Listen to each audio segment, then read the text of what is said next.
Dans l'évangile de Marc, l'enseignement de Jésus n'accrédite jamais l'idée qu'il pourrait y avoir un échange marchand entre un renoncement qu'il nous serait demandé de consentir maintenant et une récompense que ce choix nous vaudrait, mais plus tard, dans le royaume de Dieu. Il n'est personne qui laisse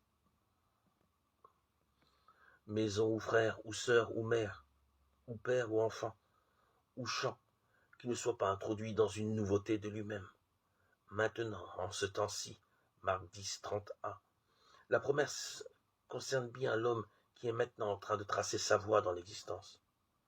Et la préoccupation annoncée est bien de faire en sorte que cet homme-là soit relancé dans sa capacité à risquer, choisir et aimer maintenant.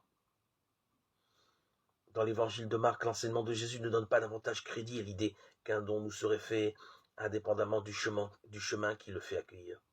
La nouveauté dans laquelle se voit introduit quiconque laisse maison ou frère ou sœur ou mère ou père ou enfant ou champ est promise avec des persécutions. Marc 10, 30b. Entrer en chemin conduit à être un homme autrement. Mais le don de cette nouveauté est intimement lié à l'expérience d'un chemin qui blesse, griffe, mord, bouleverse la nappe profonde des désirs qui nous constituent justement comme hommes.